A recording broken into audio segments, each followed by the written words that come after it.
Welcome back to Yumper and Swole's 31 Days of Horror, presented to you by the Tank Love Network.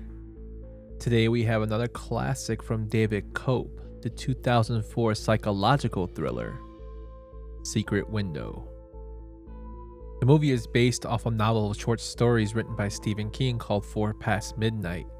The story in particular is Secret Window, Secret Garden. It stars Johnny Depp, Maria Bello, and Timothy Hutton, as well as John Turturro. Johnny Depp plays a character named Mort Rainey, and Mort actually walks in on his wife cheating with their friend Ted in the beginning scene, which he actually goes in and screams, which is actually pretty hilarious and terrifying all at the same time. Due to this, he retreats to his cabin up in Tashmore Lake in upstate New York, while she stays in their mutual home. This movie takes place 6 months after the opening scene, where Mort is dealing with depression and has writer's block. Upon all that, a man comes to his door named John Shooter, played by John Turturro, who tells him that Mort stole his story, called Sowing Season. Shooter presents a transcript to Mort of his story, Sowing Season, and while reading, Mort realizes the story is exactly the same to his story, Secret Window. However, Mort finds out that Shooter wrote his story 2 years after Mort got his published in a mystery magazine. This angers Shooter to the point where he tells Mort, "Don't go talking to the police." And that night, Mort's dog is actually killed, and we only assume that Shooter did it.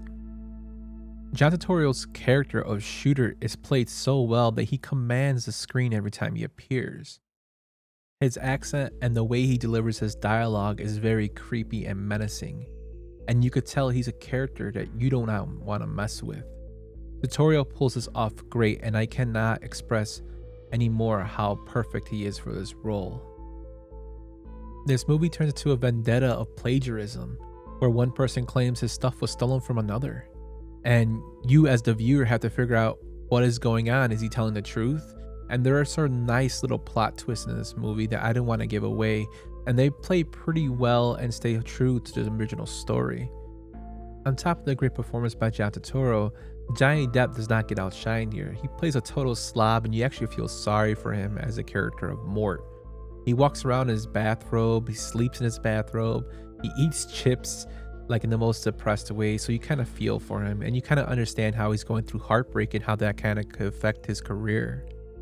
But the movie is such a great twist and turns and psychological thriller that I highly recommend you check it out and see what you think for yourself. And with that, guys, thanks so much for watching. Be sure to check out the Tank Love for more blogs, posts, and podcasts. And we'll catch you in the next one.